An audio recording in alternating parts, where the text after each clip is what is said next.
Everybody see me? Somebody over there laughed, so you got the joke. I was born this height. So quick notice, a PDF of the presentation and all the tools that I'll share with you will be with you in a couple of days, and you'll be able to have access to all of them there. So I grew up in a small town northeast of New York City called Mayapack. And by the time high school hit, I was a huge computer nerd. Huge. So much so that I actually started the computer club. Here's our computer club from high school. Why are you guys laughing? Oh shoot, wrong picture. That's me. Do you know who the other picture was? That was Bill Gates. So I look a little bit like Bill Gates, but I did start the computer club. Passion for computers, passion for technology, but I also had a passion for people and communications. I was on the debate team. I was actually a New York State debate champion. I did morning announcements, and I did theater. In college, I had an information systems and marketing degree, technical and communications. Same thing when I was in the Army, and even today, I'm doing technical and communications, which brings me here. I'm going to share with you 5 big ideas on how you can really up your game and become world-class communicators, world-class storytellers.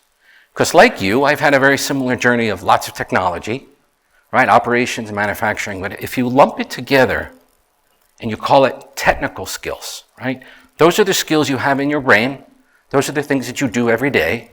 Then you have the communication skills to communicate to your teams, to your colleagues, supervisors, external. I was talking to one gentleman this morning. He's traveling internationally, right? He's speaking a different language. How do you communicate the value that you guys have? And that's what I want you to think about. What gets you here today is not always going to what keep you here tomorrow. It's the communication skills that separate you. So if we now go to my second job that I had in the United States Army, I was in the healthcare field, and I was the CIO of the Army Hospital, and second job, the public affairs officer. 2 full-time jobs. And what did I do when I was there, first couple of days, is I would walk around and meet as many people as I can, and I took inventory of all the things that I was responsible for. I found in this one storage closet, do you guys remember Zenith 248s? They were the hottest PCs on the market back then. It was about 1990. And I found about 25 of them, huge boxes. And I also found on the shelves WordPerfect software. So if you remember the Zeniths, you're going to remember the WordPerfect software. Hottest word processing software on the market. Now, if you were like me, you'd wonder, why are there so many assets unused, unallocated? Good question. Get back to that in a moment. So I'm in the hallway, I'm walking, and the sergeant comes up to me. So in the military, at least in the Army, I can't speak of the other branches, the name tag, right? So I look and I see, "Hi, Sergeant Watson." She's like very hesitant. Sir, way off. It's like anxiety there, and I couldn't tell why. And she says, "Do you have a second?" I go, "Sure. What's up?" She goes, "Can we have a copy of WordPerfect software?" And I said, "Sure. 2-3 days, does that work for you?" Her face lit up. She stood up and she goes, "Yeah, that would be great." It's like she won the lottery. I said, "What's going on, Sergeant Watson? Is something not telling me?" And she kind of mumbled. She goes, "Well, it would take 3 to 4 months to allocate hardware and software. 3 to 4 months. So I realized I inherited a bad situation. And I needed to fix that. And I had that light bulb moment, and I went, "Oops, I'm in it." And then I realized why my storage closet was full of PCs and software. Do you remember back to the first day you were a leader, or any role that you had when you were a leader? What did you inherit? I heard a laugh. I won't look that way. Whatever it is, you had to deal with the technical skills, and then more importantly at that time, the communication skills. Before you enter the room, what do people think about you? When you're in the room, how do they treat you? When you leave the room, what do they say about you? Technical and communication skills. So I had to spend a lot of time, more than I planned, meeting with department heads because I had that bad reputation to fix. I had to tell my story on how to do it in a different way. And that's my big idea number one. Frame your communications around them. What makes them do what they need to do? That's our job as leaders, whoever it is, right? What problems are you solving? When you change the way you think to follow this, all of your communications will change subsequently. And I call this the expected experience. And it's broken down into two parts. On the left is what is expected of the role, not you, of the role. So if you look at your position description on paper, what do they expect of that role? Then you, in that role. Are you delivering the expected experience every day, every month, every year, and so forth? For me, as the CIO, my job was to deliver technology to accelerate the success of everybody in the hospital. That was my role. That was my expected experience. And if you think about the actual message, it was to deliver that WordPerfect software. That was my role. Have you at all or recently thought about what you want to be known for? Some of you are thought leaders, perhaps, interviewing media, podcasts, writing articles, appearing at conferences, and certainly you have this wonderful organization here. Before you enter the room, in the room, when you leave the room, what do people think about and say about you? Is it what you want them to be saying? If it's not, got to change it. And the way we change things, the way we learn, it's a wonderful quote from Kierkegaard, right? Think about it. We learn from our, whatever it is, mistakes, what we did well from the past. How do we improve? We apply that knowledge going forward. Learn from the past, live going forward. What do we do when we learn? Right? What's the number one way of learning? Say it out loud. You know the word? Storytelling. Wasn't a trick. Storytelling. Think about it. I watched, I listened when you guys were at a break. All you did was tell stories. Some of them were topical. How was your flight? How were you doing? How was last night? Sure. But some of you were having substantive conversations. Do you think about how much you actually tell stories? And it's not just about numbers. It's about how you communicate, how you touch people, how you connect. Right? So, yell this one out, the blue. What do you think the number is behind here? Bueller? What's the number? 10. I hear 10. 20? So it's 22. There are tons of studies out there about communication, storytelling, data with storytelling. They all talk about the power of communication. That's why it's called storytelling with data, not data plus stories or data with stories. Right? Number one, big idea. Frame the issues around their problems. So of course we're doing storytelling. I'm going to have you tell a story. So in groups of 2 or 3, you're going to tell your first day to a group of 2 or 3. Okay? Just 2 or 3. Here's how you're going to do it. So in groups of 2 or 3, you're each going to have 1.5 minutes to tell that story. Whoever is not talking is going to be the timer. I'm going to help at 1.5 and say switch. Okay, so at 1.5 I'm going to say switch. So somebody time. Please don't ask any questions no matter how interesting they are. I want you to feel what 1.5 minutes are. Okay? So you got the exercise? Any questions? Tell your story about your first day. All right, groups of 2 or 3. Ready? Go.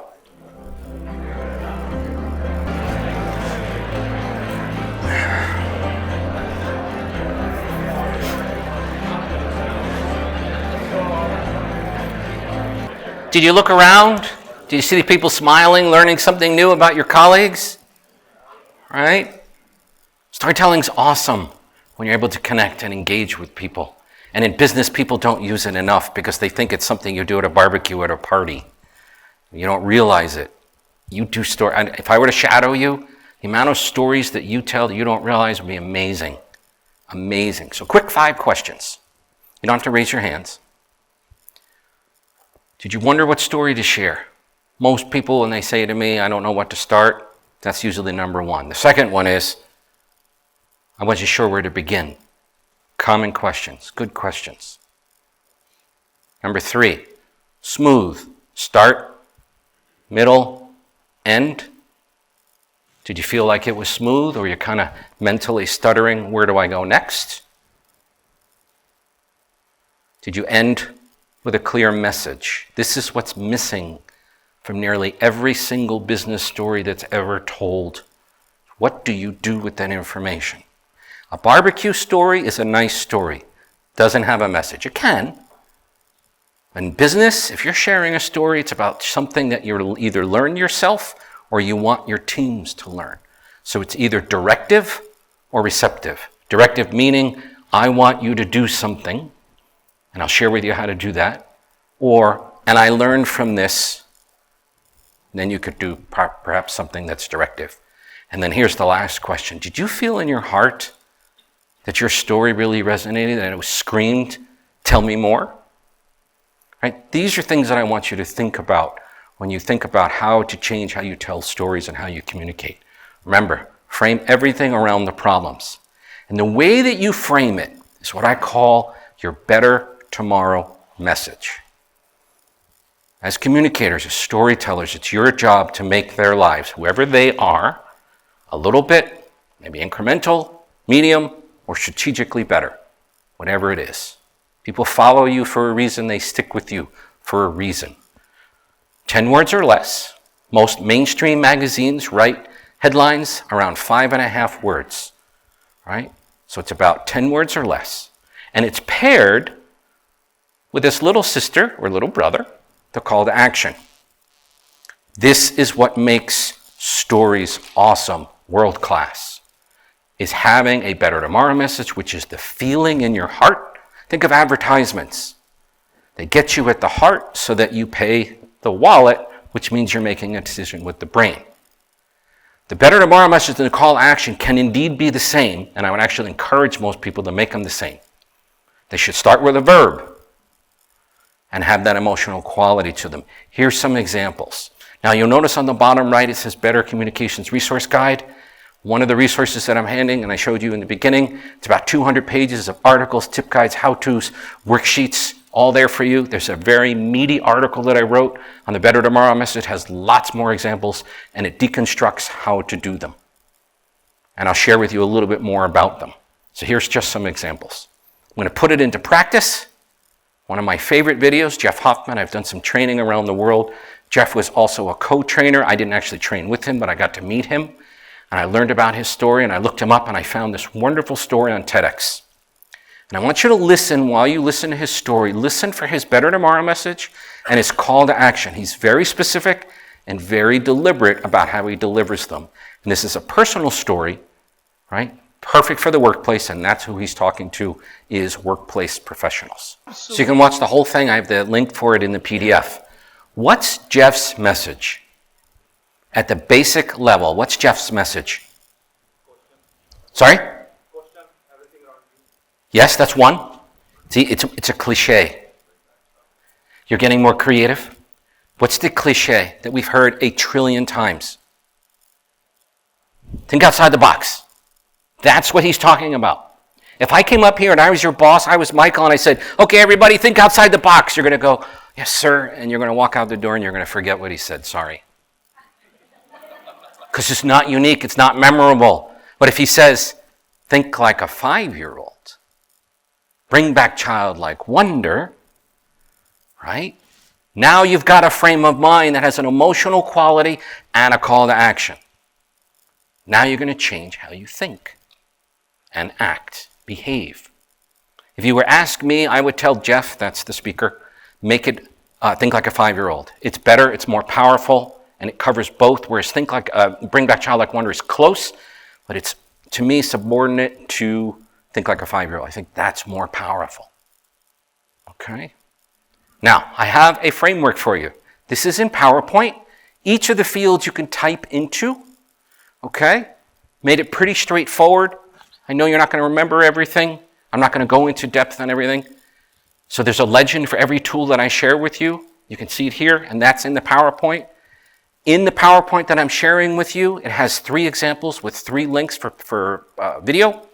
And it would look like this. You could actually put less detail if you wanted, but this is how it would go. I want to show you 4 parts to this that would get you storytelling today. So this is when you want to get a little bit more strategic, more purposeful, more deliberate. But for today, when you're at lunch and you're telling a story, or you're in the evening, you're telling a story, first thing I want you to think about is, what's your message? And it doesn't have to be clever, like think like a 5-year-old. Have a message. That's what's missing from nearly every single business story there is. Have a message. If you can make it clever, even better. Second, what is the call to action that you want people to do with the information? This is you speaking as a leader. What do you want people? How are you changing behavior? Acting, feeling. What do you want them to do? Here is the thing I will jump up and down for. How long is an average business story when told in minutes? Sorry, sir?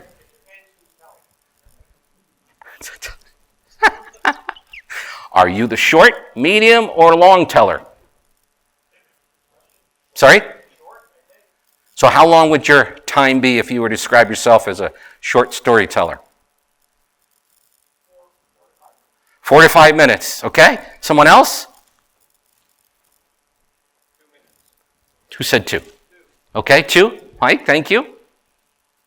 Okay. So I would say to you, sir, it's a little long unless you know the audience is going to sit there. The average business story is about 3 to 3.5. You can certainly go 2. 1 doesn't give you a lot of time to add any texture or flavor or lots of example. You certainly can. Elevator speech, 30 seconds. You could tell a story in 30 seconds. The average person speaks approximately 150 to 175 words per minute. If you do the math and you like to write, 3 minutes is about 450 words. Most people's stories, if we go with that gentleman, are actually a little longer, 7 to 10 minutes, and they don't even realize it. They think they're short. They think they're getting to the point. That's the number one complaint I hear. Stories meander. They're boring. It all comes down to the point. They don't have a clear beginning, middle, and end. They don't have that message. Most memorable moment, that's the MMM in the framework, MMM, almost always comes at the middle when you tell that first version of your story. It's when you have that insight. What was Jeff Hoffman's insight? Do you remember where his most memorable moment was? This section. Be brave. Keep going, please.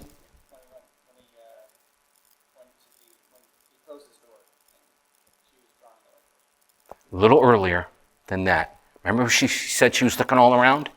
That's when he had his moment of inspiration. That was his most memorable moment. And it was approximately halfway into his story, which is great for a 3-minute story. So when you're thinking about a story, remember the first questions I asked you? Where to start? Start in the middle. Start at your most memorable moment. I guarantee you will change the excitement that you have and the response that people have listening to your story, because that's when you get excited. 4th key element of this is the ending.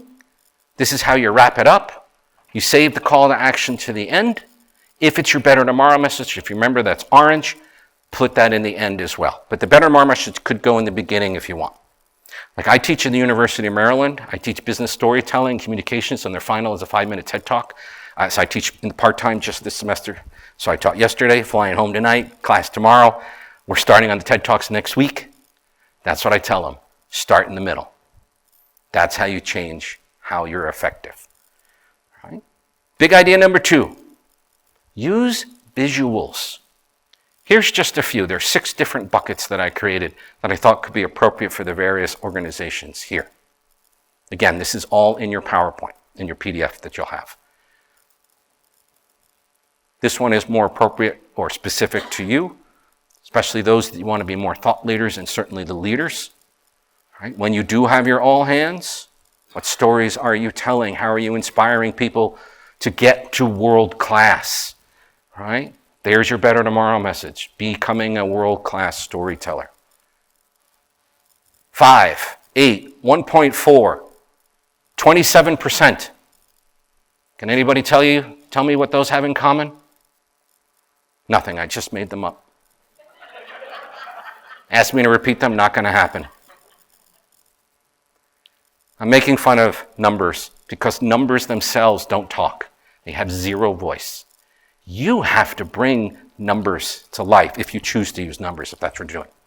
Morton Salt, one of my clients. I'm doing their sales and marketing North American conference. One of the biggest issues they had at the time was fighting their competitors' messages about availability of salt. They needed to demonstrate multiple months because customers wanted pretty much on-demand salt delivery. And their customers were offering a month's worth of supply. And their prospective customers and their customers were saying, we need multiple months. So this is their standard slide. Who here is excited? I don't see a hand. And I'm not going to ask you who creates slides like this. Okay, everybody look down, please. Or who those that do, right? I want to challenge you to find a visual that demonstrates beyond a shadow of a doubt the massive 40,000 tons of salt that equals 4 months worth of availability. And it's called, their terminology, their term of art was security of supply. Right? No text, folks. No text. Or at least no bullets. When you can. How can you visualize your message? Here's a specific example.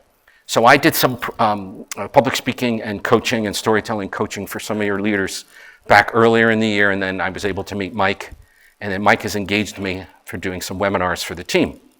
And our last webinar was about how to up your presentation, your language, and your visuals. So one of the individuals, and don't worry if you don't know what APIs are, it's not important. The part was I was working with him on how to visualize his message. APIs are complex, that was his message. So I said, what did you do as a child that was complex that we can show a visual? And he said, Legos. I played with Legos. Star Wars is pretty hot. I said, would Star Wars work? He goes, yeah, I played with Star Wars too. So we found this AT-AT, that's what it's called, AT-AT. And then I found it for him because I knew what I wanted to communicate. He wasn't quite sure, and I helped him. Then I showed messaging that he was going to use really quick. APIs enable articulation and movement. APIs enable targeting. APIs allow the engine to move and communicate to the, whatever it's called, the front part. I don't know. The hatch, the headquarters, whatever it is. Right? Think about visualizing your messages rather than using text, and tell the story through the visual and simplifying learning and using metaphors. Model behavior with success stories. This is missing oftentimes from leaders. This is my 22nd year. I've been around the world, done a lot of this. People don't use success stories as leaders. They use them in sales.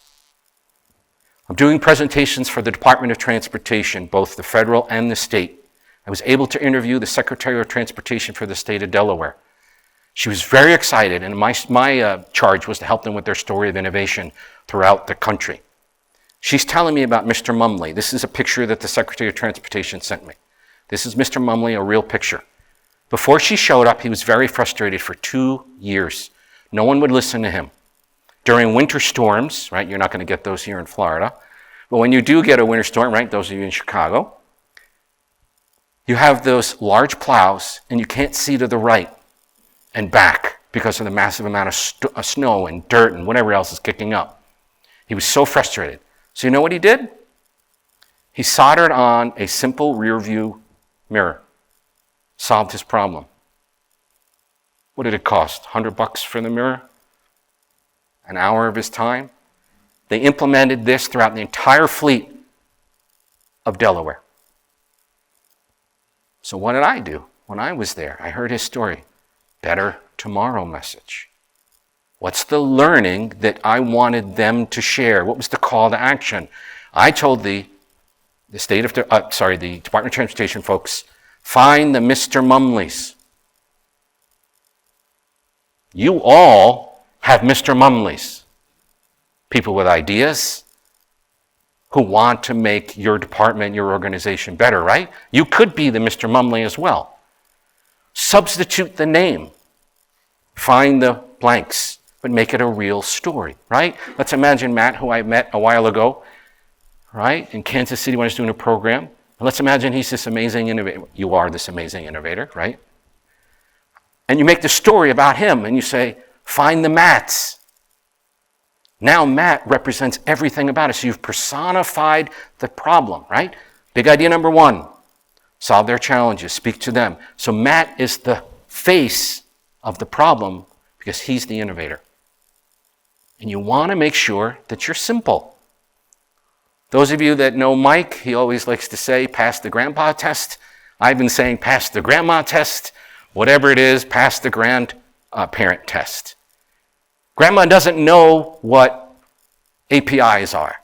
I'm not sure what APIs are. I'm not the technical. But I do know about Legos, and I do know how they make they work, and I do know that Grandma will understand the size of that salt pile is gigantic.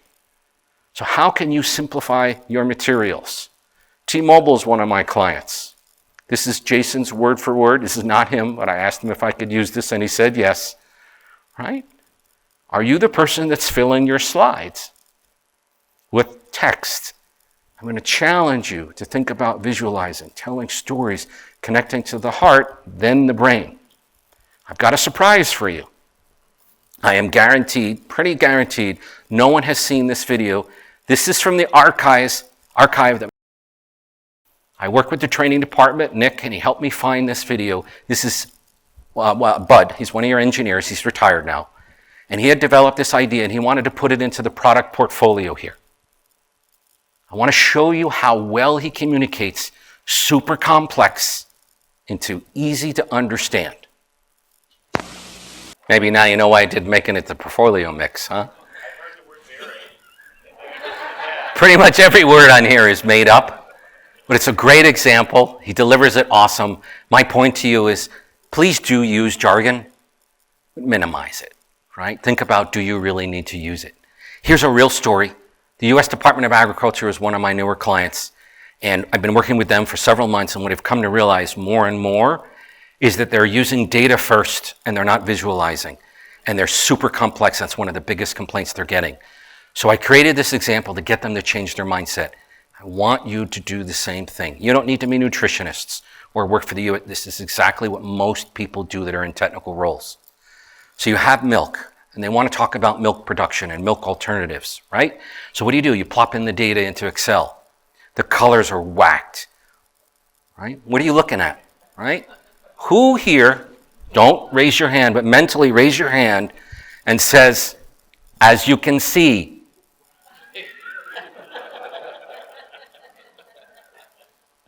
Nobody is a mind reader yet. No one can see. There are probably 40 to 50 different messages right here with this slide alone that you could pull out. Please strike that from your vocabulary. Think about what the message are, and I'm just picking 3 because these are obvious in terms of where the data is and data changes, right? When you figure it out, big idea number 1, solve the problem of the audience in their language, their words, know your audience. Then you have the I know my audience chart. And I just picked this and I said the milk alternatives. What problems am I solving? That's number 1. Big idea number 1. What do I want them to know? Call to action is number 3. And how will I present? These are just some examples. Remember, data is just data. We go back to this chart. I would challenge you today, throw out your Excel spreadsheets whenever possible. Kick them to the curb. Focus on the message, the story. What they really want to know is 2024. When you know what they want, the graph changes, the way you display, the way you tell your story. The purple is what mattered. The families that are going to be using the milk and the milk products, they want to know what's on the shelf January 1st. All they care about is these 4 products. None of the data matters an iota.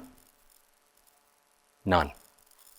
Can you imagine how much time they would be spending on those graphs versus telling the story that you want, the change that you want, or the behavior that you want to repeat? Right? Think about the time that you're spending. Right? How much time would you spend on that other chart working it? Now, there's somebody in this room, more than one of you, that is chomping on the bit right now, and they're going, Ira, I have really important data. I have 11 decimal points I want to share with you. I have details. I know you need a microscope, but I have details you need to see. I've got the solution for you, ladies and gentlemen. Put it in the appendix.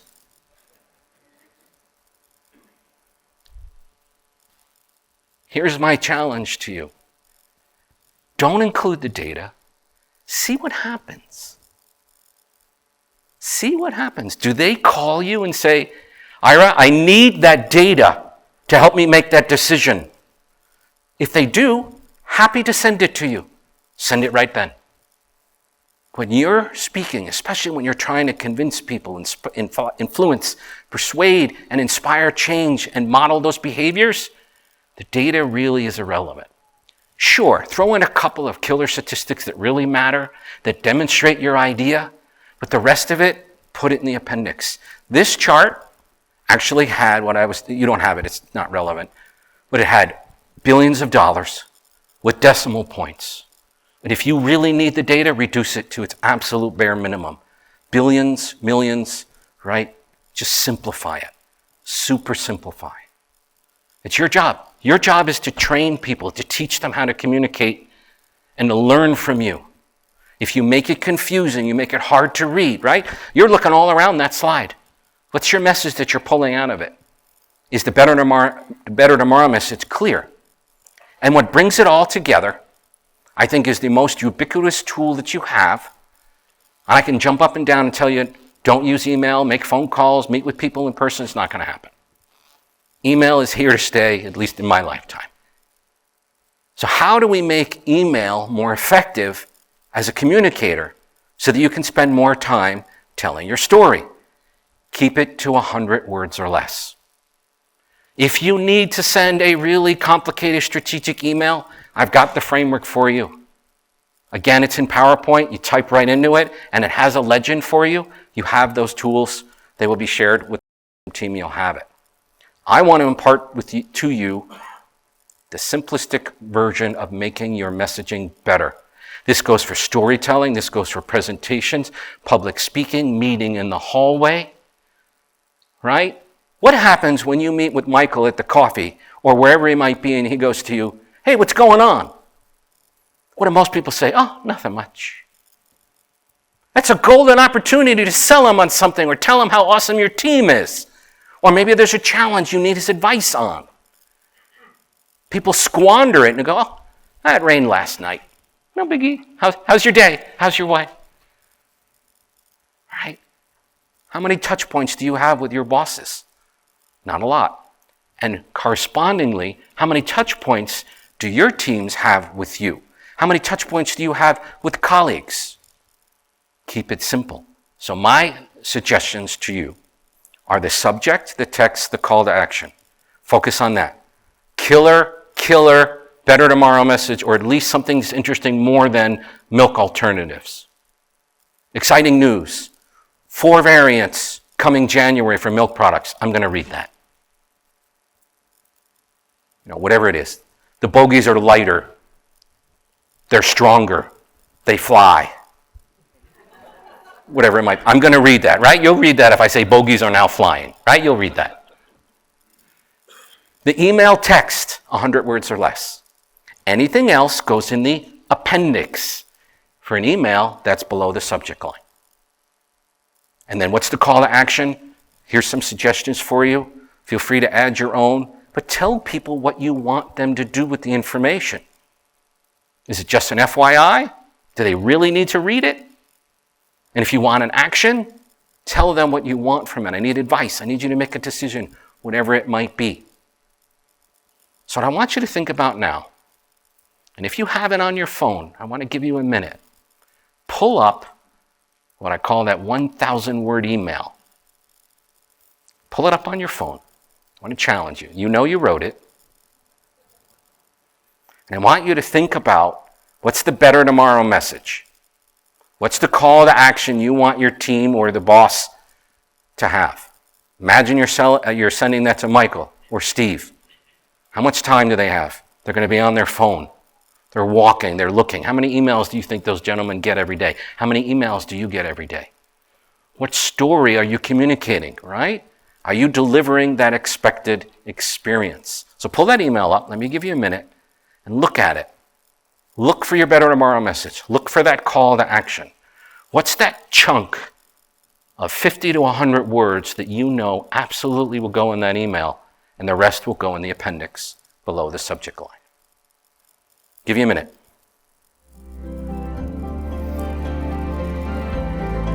All right, moment of honesty.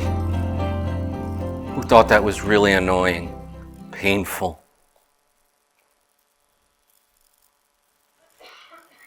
Everybody loved it? Awesome, give yourselves a big hand.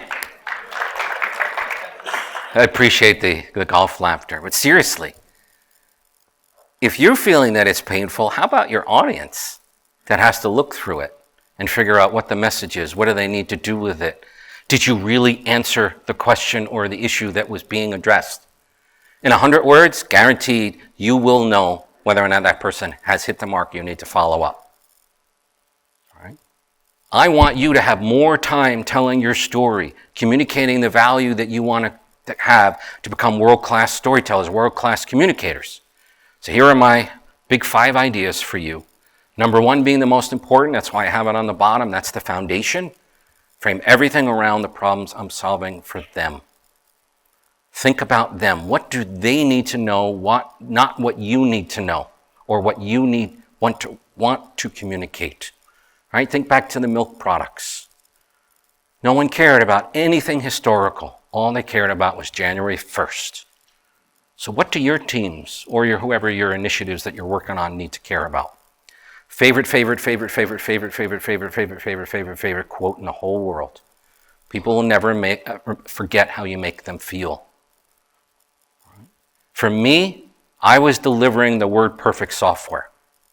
That was my better tomorrows. That was my call to action. What are you doing to deliver your expected experience every single day, every week, every month, every year, over and over, so that you can collectively help become world class? Have a great conference, rest of the conference. I'll see you at lunch. Thank you.